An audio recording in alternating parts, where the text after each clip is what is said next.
എന്താണ് വി.ഡി. സതീശന് സംഭവിച്ചുകൊണ്ടിരിക്കുന്നത്? കേരളം ആവർത്തിക്കുന്ന ഈ ചോദ്യത്തിന് മുന്നിൽ പൊടിച്ചിരിക്കുന്നത് രമേശ് ചെന്നിത്തലയാണ്. സതീശനും ചെന്നിത്തലയും തമ്മിലുള്ള മുഖ്യമന്ത്രി തർക്കം ഇരുവരുടെയും മോഹം ഒരിക്കൽ കൂടി തട്ടിക്കളയുമോ എന്നറിയാൻ കാത്തിരിക്കുകയാണ് കേരളം. സതീശനെ വെട്ടാൻ ചെന്നിത്തല നടത്തിയ നാടകങ്ങളുടെ ക്ലൈമാക്സ് ആണ് കേരളം കണ്ടുകൊണ്ടിരിക്കുന്നത്. ചെന്നിത്തലയുടെ കുഴിയിൽ സതീശൻ വീണതുകൊണ്ടാണ് അദ്ദേഹം ഇന്നലെ മാധ്യമങ്ങൾക്ക് മുന്നിൽ രോഷാകുലനായത്. ലൈംഗിക ആരോപണത്തിൽ കുടുങ്ങിയ രാഹുൽ മാങ്കൂട്ടത്തിൽ വിഷയത്തിൽ ഇനി ചർച്ചയില്ലെന്ന് പറഞ്ഞുകൊണ്ടാണ് പ്രതിപക്ഷ നേതാവ് വി.ഡി. സതീശൻ മാധ്യമങ്ങളെ കണ്ടത്. രാഹുലിനെതിരെ പാർട്ടി സ്വീകരിച്ച നടപടി കേരള രാഷ്ട്രീയ ചരിത്രത്തിൽ അടയാളപ്പെടുത്തുന്നതാണ്. ഒരു IAS ഉദ്യോഗസ്ഥയെ അപമാനിച്ചയാൾ വരെ ഇന്ന് മന്ത്രിയായി തുടരുന്നുണ്ട്. അതിന് യാതൊരു ഉളുപ്പുമില്ലെന്ന് വി.ഡി. സതീശൻ മാധ്യമങ്ങളോട് പറഞ്ഞു. CPM അധികം അഹങ്കരിക്കേണ്ടതും കേരളം ഞെട്ടാൻ പോകുന്ന ഒരു വാർത്ത വരാനുണ്ടെന്ന് വി.ഡി. സതീശൻ വ്യക്തമാക്കി. MV ഗോവിന്ദന്റെ മകനെതിരെ ഗുരുതരമായ ആരോപണം പുറത്തു വന്നിരിക്കുകയാണ്. ഇതിനൊന്നും മറുപടിയില്ല.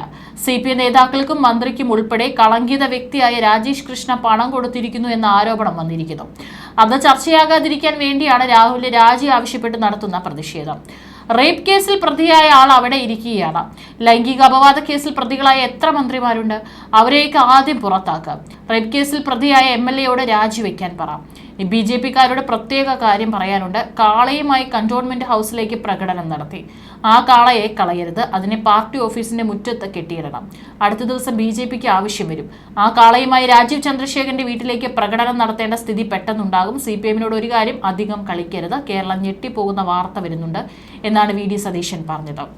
സതീശന്റെ പ്രസ്താവന വന്നതിന് പിന്നാലെ CPM സൈബർ പോരാളികൾ സതീശിനെതിരെ രംഗത്തിറങ്ങി. സതീശിനെതിരെ അപമാനകരമായ പ്രസ്താവനകൾ നടത്തി. ചില സ്ത്രീകളെ കൊണ്ടുവന്ന സതീശിനെതിരെ അപമാനകരമായ പ്രസ്താവന ഇറക്കി. സതീശിന് മറുപടി പറയാൻ സാധിക്കാത്ത തരത്തിലായിരുന്നു സൈബർ ആക്രമണം. തദ്ദേശ തെരഞ്ഞെടുപ്പിന് മുന്നോടിയായി ഒരു വാർഡിൽ ഒരു സൈബർ പോരാളിയെ നിയോഗിക്കാനാണ് CPM തീരുമാനിച്ചിരിക്കുന്നത്.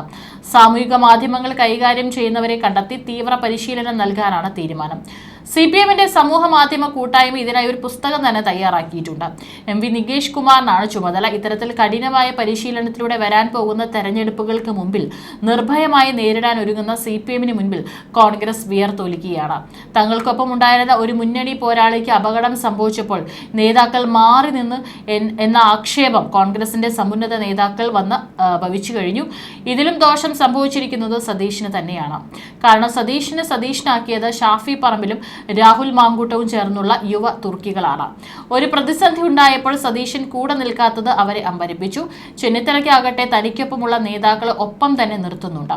കോൺഗ്രസ് എല്ലാ കാലവും സ്ത്രീപക്ഷ നിലപാട് ഉയർത്തിപ്പിടിക്കുന്ന പാർട്ടിയാണെന്നും രാഹുൽ വിഷയത്തിൽ വിട്ടുവീഴ്ചയില്ലാത്ത നിലപാട് തുടരുമെന്നും കോൺഗ്രസ് വർക്കിംഗ് കമ്മിറ്റി അംഗം രമേശ് ചെന്നിത്തല പറഞ്ഞു. സ്ത്രീപക്ഷ നിലപാട് പാർട്ടിയുടെ അജണ്ടയാണ്.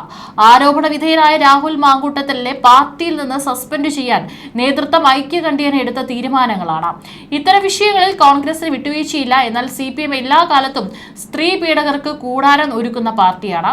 നിയമസഭയിലും ഭരണരംഗത്തും ഒക്കെ സ്ത്രീ പീഡകർ നിരവധിയാണ്. അവരെ ഏതു വിധത്തിലും സംരക്ഷിക്കുന്ന നിലപാടാണ് CPM എന്നും എടുത്തിട്ടുള്ളത്. പീഡനത്തിന്റെ തീവ്രത വരെ അളന്ന് ആരോപണ വിധേയരെ കുറ്റവിമുക്തരാക്കി പരിഹാസ്യമായ പാരമ്പര്യമാണ് CPM-നുള്ളതെന്നും ചെന്നിത്തല പറഞ്ഞു. രാഹുലിന്റെ കേസിൽ ആരോപണം ഉയർന്നു വന്നപ്പോൾ തന്നെ അദ്ദേഹത്തിന് യൂത്ത് കോൺഗ്രസ് സംസ്ഥാന പ്രസിഡന്റ് പദവിയിൽ നിന്ന് നീക്കി. അല്ലാതെ തീവ്രത അളക്കാൻ കമ്മീഷനെ വയ്ക്കുകയല്ല ചെയ്തത്. അദ്ദേഹത്തിനെതിരെ കൂടുതൽ വെളിപ്പെടുത്തലുകൾ വന്ന സാഹചര്യത്തിലാണ് പാർട്ടിയിൽ നിന്ന് സസ്പെൻഡ് ചെയ്യേണ്ടി വന്നത്. ഇന്നത്തെ നിലയിൽ കോൺഗ്രസിന് എടുക്കാൻ കഴിയുന്ന ഏറ്റവും മാതൃകാപരമായ തീരുമാനമാണിത്.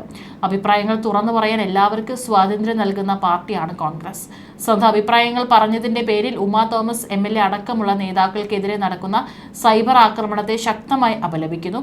ഇത്തരം സംഭവങ്ങൾ CPM ശൈലിയാണ്. ഇതൊരിക്കലും അംഗീകരിക്കാൻ കഴിയില്ലെന്നും രമേശ് ചെന്നിത്തല പറഞ്ഞു. ഒരു രാഷ്ട്രീയ പാർട്ടിക്ക് കേരളത്തിൽ എടുക്കാൻ പറ്റിയ ഏറ്റവും വലിയ തീരുമാനമാണ് രാഹുൽ മാങ്കൂട്ടത്തിന്റെ കാര്യത്തിൽ കോൺഗ്രസ് എടുത്തിരിക്കുന്നതെന്നും പ്രതിപക്ഷ നേതാവ് വി.ഡി. സതീശൻ പറഞ്ഞു. CPM അടക്കമുള്ള പാർട്ടികളിൽ റേപ്പ് കേസ് പ്രതികൾ ജനപ്രതിനിധി സ്ഥാനത്ത് തുടരുമ്പോഴാണ് കോൺഗ്രസ് ഈ തീരുമാനം എടുത്തിരിക്കുന്നത്. കോൺഗ്രസ് നിലപാടുള്ള പാർട്ടിയാണെന്നും സ്ത്രീകൾക്കെതിരായ സൈബർ ആക്രമണം ആര് നടത്തിയാലും അത് തെറ്റാണെന്നും സതീശൻ പറഞ്ഞു. ആരെങ്കിലും രാജിവെക്കുമെന്ന് പറഞ്ഞിരുന്നു. കേരളത്തിൽ ഇങ്ങനെ ഒരു സംഭവം ഉണ്ടായിട്ട് ആദ്യമായാണ് ഒരു രാഷ്ട്രീയ പാർട്ടി നിശ്ചയദാർഢ്യത്തോടെ ഒരു തീരുമാനം എടുത്തിരിക്കുന്നത്. KPCC പ്രസിഡന്റ് പറഞ്ഞതുപോലെ ഒരു പരാതി ലഭിച്ചിട്ടില്ല, ഒരു തെളിവുകളും ആരും കൈമാറിയിട്ടില്ല. 24 മണിക്കൂറിനകം യൂത്ത് കോൺഗ്രസ് സംസ്ഥാന പദവിയിൽ നിന്ന് രാഹുൽ രാജിവെച്ചു. പാർട്ടിയുമായി ആലോചിച്ചാണ് പാർട്ടിയിൽ നിന്നും പാർലമെന്ററി പാർട്ടിയിൽ നിന്നും സസ്പെൻഡ് ചെയ്തിരിക്കുന്നത്. കോംപ്രമൈസ് ചെയ്തു എന്ന മന്ത്രി MP രാജേഷ് പറയുന്നത് കേട്ട് ഒരു റേപ്പ് കേസ് പ്രതിയുടെ പിന്തുണയോടെയാണ് മന്ത്രി നിയമസഭയിൽ ഇരിക്കുന്നത്. പോക്സോ കേസ് പ്രതി BJPയുടെ ഹൈക്കമ്മിറ്റിയിലുണ്ട്. CPMൽ നിന്ന് ഒരുപാട് പേരുണ്ട്. ഒരാളുടെയും പേര് ഞങ്ങൾ പറയുന്നില്ലെന്നും സതീശൻ പറഞ്ഞു. സ്ത്രീകളുടെ ആത്മാഭിമാനത്തിന് മുറിവേറ്റെന്ന് മനസ്സിലായപ്പോൾ ഞങ്ങൾ നടപടിയെടുത്തു. വേറൊരു പാർട്ടിയെ പോലെയല്ല കോൺഗ്രസ് ഇക്കാര്യം കൈകാര്യം ചെയ്തത്. രക്ഷപ്പെടുത്താൻ ഒരു ശ്രമവും നടത്തിയിട്ടില്ല. സ്ത്രീയുടെ അഭിമാനം കാത്തു സൂക്ഷിക്കാനാണ് ഈ തീരുമാനമെടുത്തത്. ബാക്കിയുള്ള കേസുകളിൽ FIR എടുത്തിട്ട് പോലും ചിലർ സ്ഥാനങ്ങളിൽ ഇരിക്കുന്നു. മുഖ്യമന്ത്രിയുടെ ഓഫീസ് തൊട്ട് ചിലർ ഇരിക്കുന്നില്ലേ? ഞാൻ ആരുടെയെങ്കിലും പേര് പറയണോ? നിങ്ങൾ മുഖ്യമന്ത്രിയോട് അതുപോലെ ചോദിക്കുമോ? ഉമാ തോമസ് അവരുടെ അഭിപ്രായം പറഞ്ഞു. കേരളത്തിൽ CPM ആണ് സ്ത്രീകളെ സൈബർ ഇടങ്ങളിൽ ആക്രമിക്കുന്ന പാരമ്പര്യത്തിന് തുടക്കമിട്ടത്. സ്ത്രീകൾക്കെതിരായ സൈബർ ആക്രമണം ഒരുതരം മനോരോഗമാണ്. സൈബർ ആക്രമണം തെറ്റാണ്, അത് അവസാനിപ്പിക്കണം. കോൺഗ്രസ് നല്ല നിലപാടുള്ള പാർട്ടിയാണ്. പാർട്ടി ഇക്കാര്യം പരിശോധിച്ച് ഒരു രാഷ്ട്രീയ പാർട്ടിക്ക് എടുക്കാൻ പറ്റുന്ന ഏറ്റവും വലിയ തീരുമാനമാണ് എടുത്തിരിക്കുന്നതെന്നും സതീശൻ പറഞ്ഞു. ഇതൊന്നുമല്ല കോൺഗ്രസിലെ പ്രവർത്തകരും നേതാക്കളും കരുതുന്നത്. എന്നാൽ അതിലൊന്നും കോൺഗ്രസ് നേതാക്കൾക്ക് ഒരു കുലുക്കവുമില്ല. സതീശൻ മുഖ്യമന്ത്രിയാകണോ, ചെന്നിത്തല മുഖ്യമന്ത്രിയാകണോ, അതോ KC വേണുഗോപാൽ മുഖ്യമന്ത്രിയാകണോ എന്ന തർക്കത്തിലാണ് കോൺഗ്രസ് നേതൃത്വം. UDF സർക്കാർ അധികാരത്തിൽ വരുമെന്ന് ഉറപ്പ് ലീഗ് നേതാക്കൾക്ക് പോലും ഇല്ല. കാരണം CPMന്റെ പ്രവർത്തനം താഴെ തട്ട് മുതൽ അതീവ കരുതലോടെയാണ് നടത്തുന്നത്. സതീശൻ പറയുന്നത് പോലെ സ്ത്രീ പീഡന കേസുകളിൽ പ്രതികളായ മന്ത്രിമാരും MLAമാരും ഇടതുമുന്നണി സർക്കാരിൽ നിർഭയം പരിലസിക്കുന്നുണ്ട്. അവർക്ക് ബുദ്ധിമുട്ടുണ്ടായപ്പോൾ പാർട്ടിയും സർക്കാരും നേതാക്കളും അവർക്കൊപ്പം നിന്നു. അതുകൊണ്ടൊന്നും ഒരു ദോഷവും CPMനും സർക്കാരിനും വന്നു ചേർന്നില്ല. ഏതായാലും സതീശന്റെ മുഖ്യമന്ത്രി സ്ഥാനം തുലാസിലായി കഴിഞ്ഞു. സതീശന്റെ യുവ തുർക്കികൾ കോൺഗ്രസിന്റെ അസ്ഥിവാരം തോണ്ടുമെന്ന വ്യക്തമായ സന്ദേശം രമേശ് ചെന്നിത്തല ഇതിനകം കേന്ദ്ര നേതാക്കൾക്ക് നൽകി കഴിഞ്ഞു. വേണുഗോപാൽ ചെന്നിത്തലയ്ക്കൊപ്പമാണ് നിലകൊള്ളുന്നത്. കാരണം തനിക്ക് മുഖ്യമന്ത്രിയാകാൻ കഴിയാതെ വന്നാൽ വേണുഗോപാലിനെ മുഖ്യമന്ത്രിയാക്കാനാണ് ചെന്നിത്തലയ്ക്ക് താല്പര്യം. ഇല്ലെങ്കിൽ ആദ്യത്തെ ടേമിൽ വേണുഗോപാൽ, രണ്ടാം ടേമിൽ താൻ എന്ന സമവായം ചെന്നിത്തല അവതരിപ്പിക്കും. യുവ തുർക്കികൾ വിട പറഞ്ഞതോടെ സതീശന്റെ പ്രതാപം അസ്തമിച്ചു. കോൺഗ്രസിലെ ഓരോ നീക്കങ്ങളും ലീഗ് അതീവ ശ്രദ്ധയോടെയാണ് നോക്കിക്കാണുന്നത്. കലാപം മൂർച്ഛിക്കുന്ന നിമിഷം തന്നെ കളം വിടാനാണ് ലീഗിന്റെ തീരുമാനം. അടുത്ത തവണ സർക്കാർ കിട്ടിയില്ലെങ്കിൽ ലീഗ് കോൺഗ്രസിനൊപ്പം കാണില്ല. ഇടതുമുന്നണിക്ക് തുടർഭരണം കിട്ടിയാലും അത് ചെറിയ മാർജിനിലായിരിക്കുമെന്ന് ലീഗ് കരുതുന്നു. അങ്ങനെ വന്നാൽ തങ്ങളെ തേടി ഇടതുമുന്നണി വരുമെന്ന് ലീഗിന് ഉറപ്പുണ്ട്. PK കുഞ്ഞാലിക്കുട്ടിക്കാകട്ടെ പിണറായി വിജയൻ ഉൾപ്പെടെയുള്ള നേതാക്കളുമായി അടുത്ത സൗഹൃദവുമുണ്ട്.